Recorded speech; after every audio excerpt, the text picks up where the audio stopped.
Salut et bienvenue dans cette vidéo où on va voir comment je sauve mes betteraves.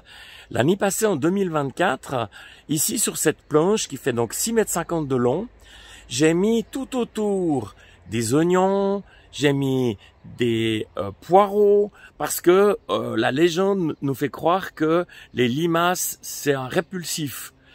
Et au centre ici, j'ai mis mes betteraves. Je les ai plantées le lendemain, elles en ont pas laissé une, elles ont tout bouffé. Je dois dire que je peux pas aller la nuit, mon jardin il est situé à 10 minutes en voiture, je peux pas aller la nuit enlever les limaces à la main, c'est pas possible, elles ont tout bouffé. Alors, on va voir dans cette vidéo comment cette année je sauve mes betteraves. C'est parti!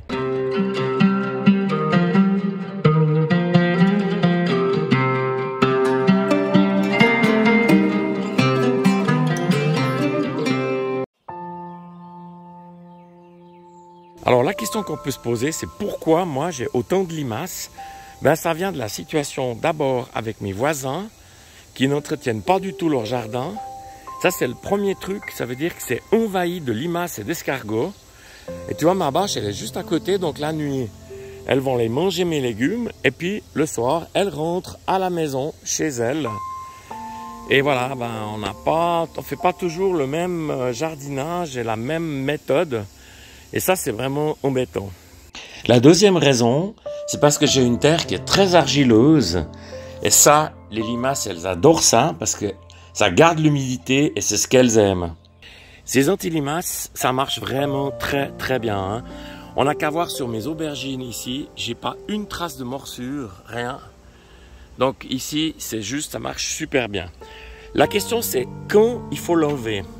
Donc à un moment, la plante, elle va faire ce que j'appelle, moi, elle passe l'épaule. Ça veut dire qu'elle produit suffisamment de végétal pour que même s'il y a une ou deux morsures, c'est pas grave. Et puis, il faut pouvoir le sortir. Donc dans le cas présent, ici, c'est vraiment le bon moment. Donc je les enlève et je vais les réutiliser pour mes betteraves. Alors, en premier lieu, je suis venu amender ma planche de culture. Amender, ça veut dire quoi? Ça veut dire nourrir son sol. Et je le fais avec du fumier de poulet déshydraté. C'est une solution que j'utilise depuis des années qui marche vraiment très bien. Et puis ensuite, je viens mettre un tout petit peu de ferramol, donc phosphate de fer, les granulés bleus ici. Et ça va avoir le gros avantage, c'est qu'avec ma bâche, donc des escargots et des limaces, regarde, il y en a plein partout. Et ça va, même s'il pleut, la bâche, elle va protéger le ferramol. Ensuite, donc, je viens poser ma bâche que j'ai trouée moi-même avec des ciseaux. Je te remets le lien en haut à droite, comment je l'ai fait.